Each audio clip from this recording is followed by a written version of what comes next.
Hey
guys, this is the Burly Teacher coming out with another episode 7, featuring a reoccurring segment called Minute with Mullan this week. I want to take a second to address sort of something that this week's vlog is talking about. As a teacher, we are never perfect. We have faults, and there's always a student that we can probably look back to that forces us to sort of up our game and become a better version of ourselves than we were before. It might have been a student that questioned something that we said where we had to go back and relook up some information. But I think that's sort of in being honest with ourselves as teachers, that we do make mistakes, and that sometimes those mistakes can define you if you choose to help that make you become a better teacher, or you're going to use that and be upset about your pride being hurt.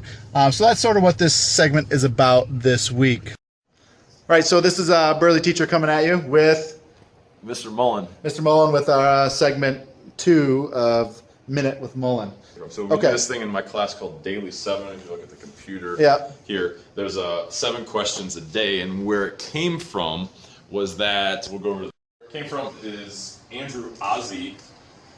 Andrew Ozzie was a student, my first or second year of teaching here, and he was in my homeroom, and I think he was working on editing a paper, or maybe it was an ACT or something. I didn't know anything about it. I think I got maybe a 24 on the ACT English section when I was in high school.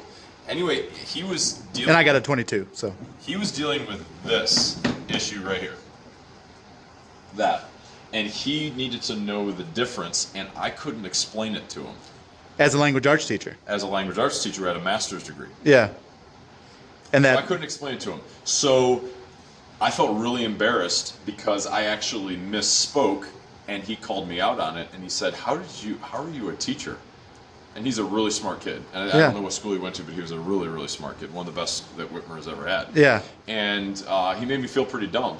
But deservedly so. So I went online that night to try and figure out, is there anything that can teach me some things on grammar? And I found this site. It was called Newsroom 101, and there was this guy in Florida who ran a website for journalists trying to teach them grammar skills. So I did like every activity I possibly could over a series of weeks. Then I was handed a book by someone that said, hey, this is how some guy is teaching grammar. It's a great idea. And so I started trying to implement that in my classroom every day. And I tried to create like a competition on that board, and man, was it a lot of paperwork. Many years happened where I kind of did that. We sort of kept track on paper after a while, instead of doing on the chart on the board. It was all offline for the most part, except for looking at the board. We all had the same question up on the board, and I'd ask, is everybody done with the question? Then we'd move on. Then they got Wi-Fi in the school. And I said, all right, how many of you have smartphones? It's just been recently, so the moment we got Wi-Fi was like a day or two later. We started using Socrative, which was the technology on a website. I put quizzes there, and it automatically puts it into a spreadsheet. Then when we had a bunch of snow days, I made a bigger spreadsheet that I could dump that data into, and it would rank the kids. Yeah. And I put it on my website. I made a website, and there were rankings, and kids have nicknames and all sorts of stuff. Okay. Yeah. And that's what you're still doing that now to this day. I'm still doing it now. Oh, yeah. yeah. But it seems to work. But really, what it turned into this past year was straight ACT questions. It used to be clever grammar questions that I thought were clever. Yeah. And now it's just straight ACT questions. And I think it helps the student. I know it helps the students get ready for the ACT. So, anything for quick Mullan tips of the week? I'm putting him on the spot here. For tips for what? Tips for anything. Life tips, life skills. I was told after I finished grad school, keep running. Keep running. Keep running. I didn't do it for a while, and I started running, and my creative energy went through the roof. So, you heard it from Mullan. Keep running. Hey guys, it's the Burly Teacher coming at you with some more manly things. Burly Teacher tip of the day, we are smoking some pork roast. See the good Brinkman smoker there? Got a couple tips that I want to share with you for when you're using anything with charcoal. By the way, it's the best way to cook any meat. Gives it the natural flavor. One of the most important things when you're cooking with charcoal is that you never use lighter fluid.